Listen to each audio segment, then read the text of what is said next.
دشمنی عورت ذات سے شروع ہو کر زمینی سے خاندانی بن گئی۔ مزدور خاندان کے 2 لوگ یعنی جمیل مستور اور میران مستور مارے گئے، جبکہ یلدرم خاندان میں عباس سمیت ان کا ایک بڑا بیٹا آزاد بھی قتل ہو گیا۔ یہاں سے دشمنی سنگین ہوئی اور دونوں خاندان ایک دوسرے کے خون کے مزید پیاسے ہو گئے۔ دشمنی کی جڑ ہی کچھ ایسی تھی کہ وہ لوگ اپنی ناک اونچی کرنے کو اپنی اولاد وارنے سے بھی دریغ نہ کرتے۔ جس عورت کے پیچھے یہ فساد شروع ہوا وہ تو معمہ بن کر رہ گئی۔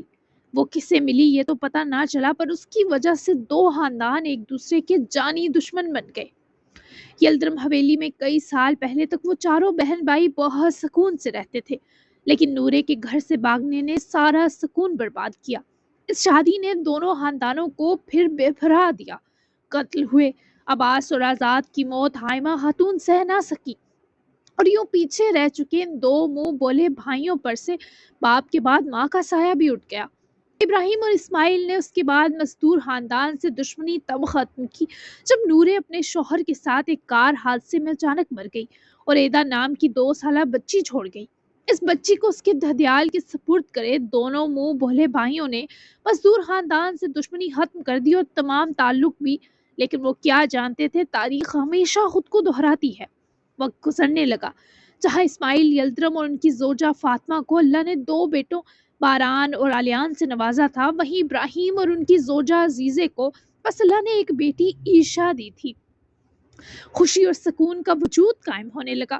دونوں خاندانوں کی دشمنی بظاہر لا تعلقی کے پردے میں آ کر ختم ہو گئی، لیکن دونوں نے اپنے اپنے خاندان کے 2 قیمتی لوگ کھو دیے۔ مگر ابراہیم اور اسماعیل کو علم نہ تھا کہ جس اولاد کے سکون کے لیے ان دونوں بھائیوں نے بابا اور آزاد کے قاتلوں کو بخش دیا تھا، وہی اولاد پر نکلتے ہی ان کے سروں میں ہاک ڈالے گی۔ یہ ہاک عیشا اور باران نے مل کر ڈالی، پر زیادہ قصوروار عیشا تھی۔ باران تو 18 سال کی عمر میں ہی جرمنی چلا گیا تھا پڑھنے۔ وہ انتہائی ذہین تھا کہ برمن کی بہت بڑی میڈیکل یونیورسٹی نے اسے خود ایڈمیشن آفر کیا۔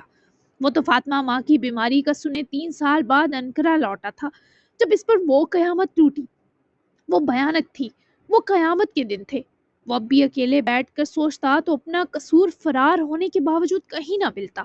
کوئی نہیں جانتا تھا کہ باران نے توران مزدور یعنی برہان مزدور کا بیٹا کو انقرہ سے بیرمن بلا کر ریسٹ کیوں کروایا۔ وہ بھی اتنی لمبی سزا؟ کیا کچھ ایسے راز بھی تھے جو صرف باران یلدرم کے سینے میں دفن تھے؟ کیا آدھی سچائی عیشا اپنے دل میں چھپا کر جان بوجھ کر کھو گئی تھی؟ یہ تو کوئی نہیں جانتا تھا، مگر اتنا طے تھا جو لگ رہا تھا حقیقت اس کے برعکس تھی۔ تیسری بار بھیجا ہے میڈ کو، تم کھانا کھانے کیوں نہیں آ رہی؟ اور اکیڈمی سے کال آئی تم وہاں بھی نہیں گئی، ایسوسی ایشن کا ایونٹ بھی مس کر دیا۔ ایسا کیا کہا اسماعیل بھائی نے کہ تم صبح سے اس خوشبو خانے میں بند ہو؟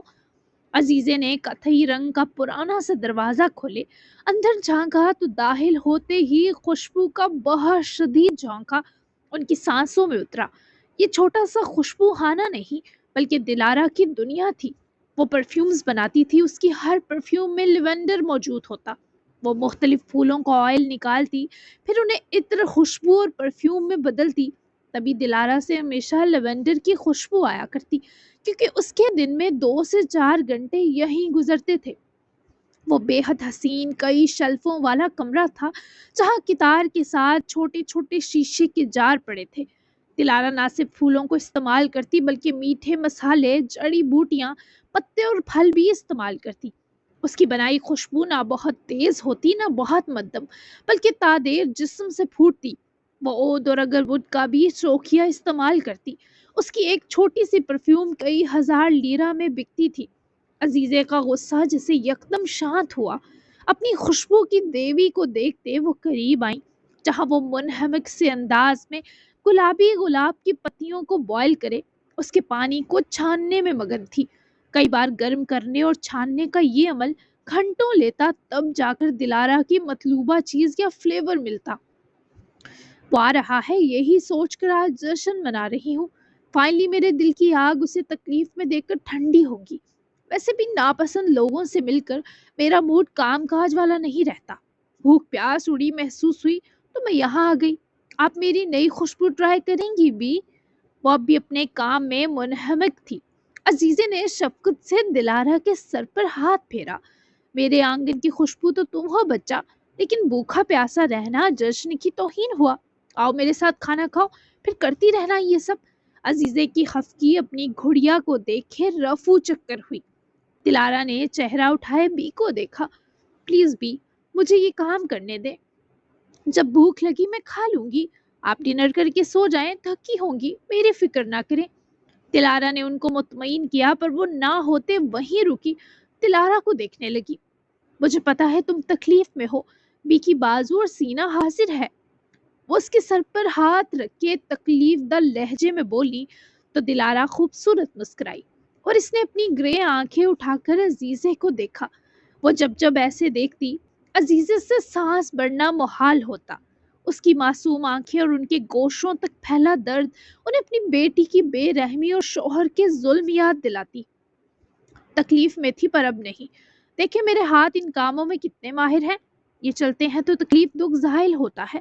ویسے بھی میں خوشبو خانے کی ملکہ ہوں اور کوئین نیور کرائے۔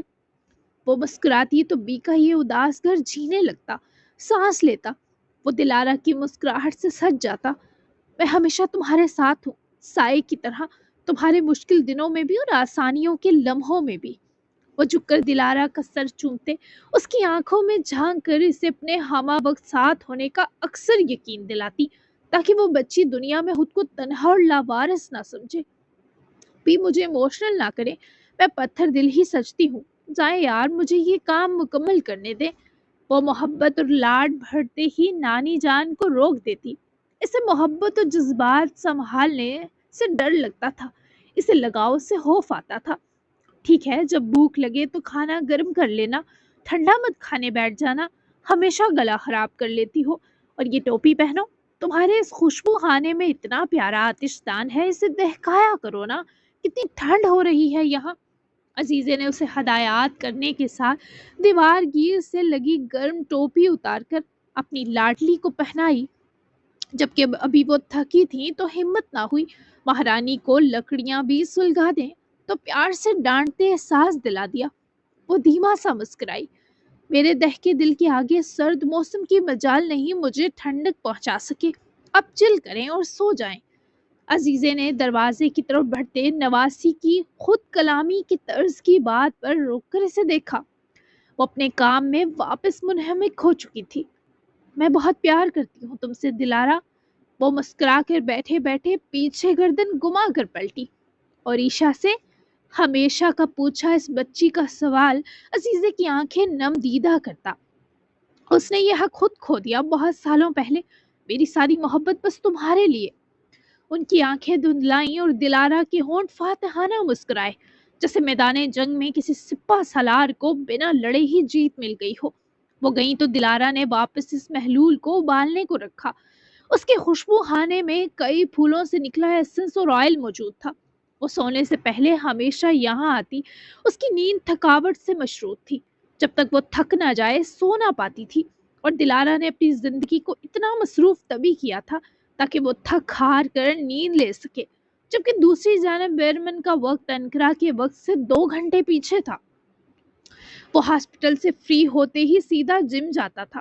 عام دنوں میں اس کا ورک آؤٹ ٹائم گھنٹہ ہوتا، پر آج 2 گھنٹوں سے وہاں موجود تھا۔ اندر جو آگ لگی اس کا دھواں اگلنے تک وہ خود کو بے قابو چھوڑتا، تب جا کر سانس لے پاتا۔ وہ ہجوم کا محتاج، اس کے آس پاس دنیا کی ساری رونق، اکیلے پن سے خوف کھانے والا گھر سے دن کے سویرے میں بھی تو گارڈز کے ہمراہ نکلتا تھا۔ اسے لگتا تھا وہ جب تک کسی کے آس پاس ہے بس تب تک زندہ ہے۔ اندھیرا، تنہائی اور اکیلا پن اسے کسی بھی وقت مار ڈالے گا۔ وہ جرمنی کے شہر برمن میں شاندار ولا کا مالک تھا۔ اس کے پاس دنیا کی ہر آسائش تھی۔ وہ کامیاب تھا، بہترین نیورو سرجن کے ساتھ وہ جرمن پولیس کا فرسٹ ہینڈ بھی تھا۔ بہت سے کیسز میں ایز اے ہابی مدد کی حامی برتا، کیونکہ اکثر فراغت کے دنوں میں اس کے اندر کا جاسوس انگڑائیاں لیتا۔ اسے اپنی زندگی سے شکوے نہ تھے، پر آج ہوا۔ آلیان کی کال کے بعد سے اس کے اندر ایک آگ دہک رہی تھی، جس کا دھواں اس کے اندر بھر کر اس کا حلق گوٹ رہا تھا۔ وہ 2 مختلف عمروں، تکلیفوں اور حادثوں سے گزرے جنونی اور سر پھرے لوگ تھے۔ دونوں کا تکلیف زائل کرنے کا انداز الگ اور عاشقانہ تھا۔ وہ 37 سالہ آدمی اپنا سارا غصہ اور نفرت سخت سردی میں پنچنگ بیگ پر نکال رہا تھا، اور وہ 17 سال کی لڑکی اپنے خوشبو خانے میں گلابی پھولوں کا پرفیوم بنا رہی تھی۔ وہ دونوں اکیلے میں اپنے مزاج کے برعکس بن جاتے۔ وہ جو پرتحمل تھا وہ بھرا طوفان بن جاتا، اور وہ جو طوفان تھی ایک ٹھہری ساحل کی موج میں بدل جاتی۔ اور جب یہ ملتے تو جانتے ہو کیا ہوتا؟ ایک نیا موسم جنم لیتا، شدید خوبصورت تسخیر کیا گیا راز موسم۔ وہ اپنا کام ختم کرے، اسی کارڈیگن سویٹر سے خود کو لپیٹے، بال سوارتی خوشبو لگائے باہر نکلی۔ سیاہ آسمان کی چادر کی گود میں چمکتا سنہری چاند اسے متاثر نہ کرتا۔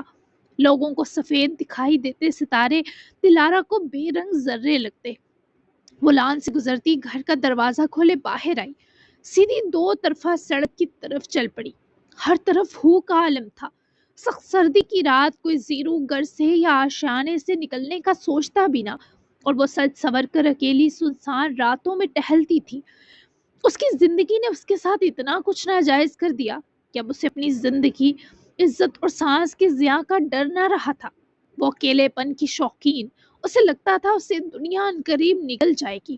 آج اس کے پاس ٹہلنے اور بہت سے لائے عمل ترتیب دینے کے لیے بہت سی سوچیں تھی، اور ممکن تھا وہ ٹہلتی رہتی اور یوں ہی رات کی سیاہ چادر سفید غلاف میں ڈوب جاتی۔ اس کی راتیں ایسی ہی سیاہ تھی، اکیلی، مشقت بری، بے خوف، مسافرانہ۔ وہ اندھیرے سے نہیں ڈرتی تھی، بلکہ اندھیرا اس سے خوف کھاتا تھا۔ انقرہ میں ایک سیاہ رات کٹ چکی تھی۔ یہ رات بہت سوبر بھاری گزری تھی۔ یہ عالی شان مزدور حویلی کا منظر تھا جو انقرہ کی سرزمین پر ایک خوبصورت عمارت گردانی جا سکتی تھی۔ مزدور خاندان کی روایات اور ان کے اصول بہت سخت تھے۔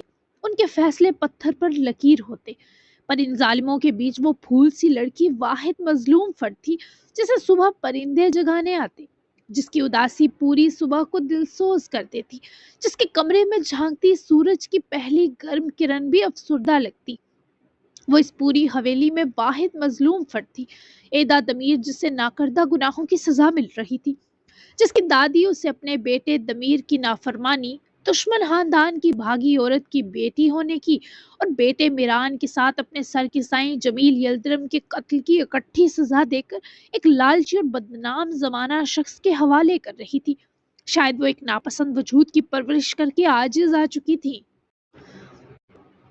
اور یہ بوجھ اتارنا اب ناگزیر تھا۔ گل اور جمیل مزدور کی 4 اولادوں میں سے برہان مزدور اور نازلی مزدور بچے تھے۔ دمیر اور میران کے علاوہ جمیل مزدور کی قبریں اور اس حویلی کے بڑے خسارے اور دکھ تھے۔ نازلی غیر شادی شدہ اور اس گھر کی ایک اور کنواری نحوست تھی جس نے اس دشمنی کو بڑھاوا دینے میں بھی بڑا کردار نبھا رکھا تھا، پر ابھی اس کا ذکر بعد میں صحیح۔ برہان شادی شدہ تھے، المیرا ان کی زوجہ تھی، اور اللہ نے ایک ہی بیٹا توران دیا جو جرمنی میں قید تھا، وہ بھی مزدور خاندان کے مفرور بیٹے کی وجہ سے۔ ایک بے ضرر دشمنی نے دونوں حویلیوں کو سنسان کر دیا تھا، سوگواری رائج کر دی تھی۔ ایدا آج بہت زیادہ اداس تھی۔ ناشتے کی میز پر آئی تو گل، نازلی اور المیرا ہی ناشتے پر موجود تھے۔ برہان اپنے دفتر جا چکے تھے۔ محمد بچے کی خواہش ہے تم جاب نہ چھوڑو، اسے گھر بیٹھی عورتیں پسند نہیں تو ریزائن دینے کی ضرورت نہیں، ناشتہ کرو اور نکلو۔ گل خانم نے اسے آتے دیکھ کر سرد مہری سے کہا، جس پر ایدا نے کر بری نگاہ پہلے دادی جان پر ڈالی، پھر نازلی پھپھو اور پھر المیرا تائی جان پر۔ وہ دونوں عورتیں گل خانم کے حکم کی پابند تھی، پر ایدا نے تایا جان کو نہ پاتے اپنی ناپسندیدگی کا اظہار کرنا چاہا، پر گل خانم نے اسے ایسے چٹتی نگاہوں سے دیکھا کہ ایدا کی سانس تک سوکھ گئی۔ ہمارے کہے پر اعتراض کرے گی تو لڑکی، ہم جو کہہ دیں وہی پتھر پر لکیر ہوتا ہے۔ گل خانم کی خشونت بری آواز پر ایدا نے بے بسی سے سر ہلایا اور واپس انہی قدموں لوٹ گئی۔ نازلی نے بھابھی جان کی جانب دیکھتے آنکھوں میں رحم طلبی بری۔ المیرا بھی دکھی ہوئی۔ ایک اولاد دی اللہ نے، وہ بھی دشمنوں کے چنگل میں جا پھنسی، اور وہ ایدا کو بھی نہ بچا پا رہی تھی۔ وہ معصوم ہے، اسے ظالموں کی بہ نہ چڑھائیں والدہ۔ دمیر بھائی اور نورے نے جو کیا، اس میں ایدا کا کیا قصور؟ کسی کو اس کی محبت نہیں ملی تو گھر کی ساہری بیٹی کو تو بچا لیں۔ کیا میری بربادی سے سبق نہیں لیں گی آپ؟ آزاد سے محبت کی تھی اور آپ نے اسے مروا دیا، اور بدلے میں ان لوگوں نے میران بھائی کو نازلی نے بہت ہمت کرے گل خانم سے بات کی، پر وہ آگے سے نفرت انگیز انداز میں پھنکاری کہ انہیں بیٹی سے بھی نفرت تھی تو نافرمان اولاد کی اولاد کیسے قبول ہوتی؟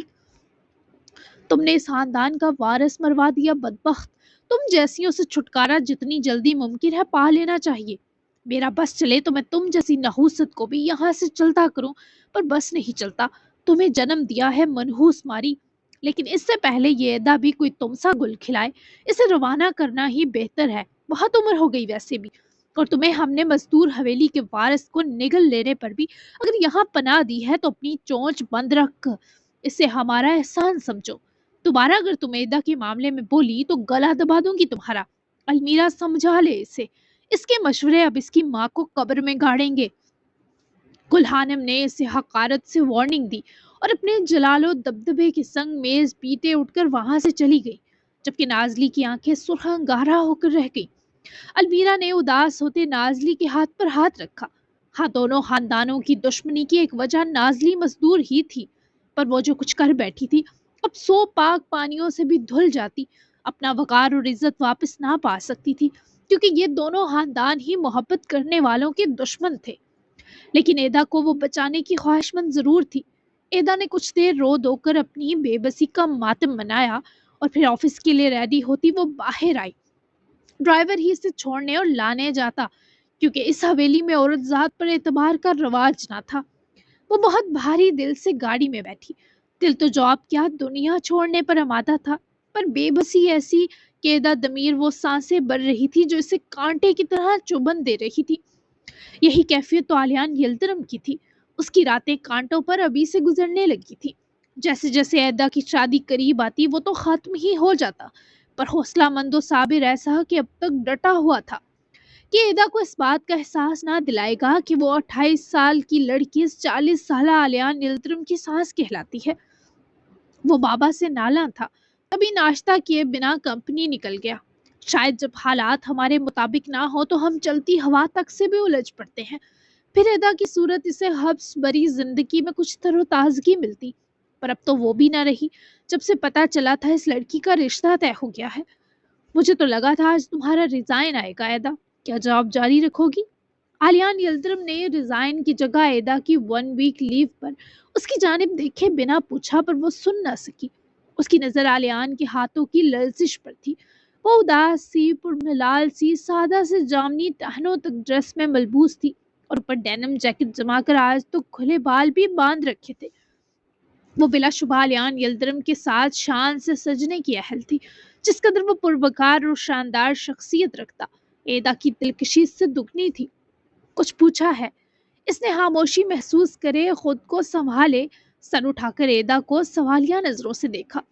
میرے فیانسے چاہتے ہیں میں جاب نہ چھوڑوں، انہیں جاب کرتی لڑکی ہی چاہیے تھی، اس لیے لیو لے رہی ہوں۔ ایدا نے خول سا سنبھالتے جلدی سے جواب دیا۔ وہ تبھی اسے نہیں دیکھتا تھا کہ پھر دل کم پر راضی نہ ہوتا، اور وہ ایسا کوئی حق نہ رکھتا تھا کہ اسے جی بھر کر دیکھ سکے۔ گڈ، تو اس کے ساتھ شادی کا کارڈ بھی ہونا چاہیے تھا پھر۔ وہ نرم سا مسکرایا۔ آپ آئیں گے؟ ایدا کی آنکھیں یوں مسکرائیں جیسے وہ شخص اس کا اچھا موسم ہو۔ ہاں ضرور، تمہیں پسند ہے اپنا فیانسے؟ وہ دوستانہ انداز میں بولا۔ پسند نہیں پوچھتے ہمارے خاندان میں، بس بیٹی کا بوجھ اتار دیتے ہیں جہاں جگہ یا موقع ملے۔ وہ بے بسی سے سر جھکا گئی تو آلیان کا دل اس کے لیے تڑپ اٹھا تھا۔ جی جناب، میں نے بہت زیادہ آپ لوگوں کی کنفیوژن دور کرنے کی کوشش کی، اب کتنی ہوئی ہے یہ تو آپ لوگ مجھے کمنٹ کر کے بتائیں گے۔ تو اگر پھر بھی آپ لوگوں کو کنفیوژن ہو تو میں ایک چارٹ بنا کے آپ کو اپلوڈ کر دوں گی، جس میں سب کے ریلیشن جو ہوں گے وہ آپ کو کلیئرلی نظر آ جائیں گے۔ ویسے اتنا مشکل نہیں ہے، اگر آپ لوگ دیکھیں آج کے ایپیسوڈ میں بہت اچھا ایکسپلین کیا ہے۔ تو یہاں تک آج کے ایپیسوڈ، ملتے ہیں ہم اگلی ایپیسوڈ میں جو ایپیسوڈ 3 ہے، باران کی واپسی اسپیشل ایپیسوڈ، تو اس میں ملتے ہیں۔ یہ ناول اتنا لمبا نہیں ہے، 20-25 ایپیسوڈ ہوں گی لگ بھگ، زیادہ لانگ نہیں ہے۔ تو جلدی سے چلتے ہیں، ہم اجازت لیتی ہوں میں، ٹھیک ہے؟ نیکسٹ ایپیسوڈ میں ملتے ہیں، تب تک کے لیے اللہ حافظ۔ اچھے سے تبصرے کرنے بالکل مت بھولیے گا۔ Bye bye.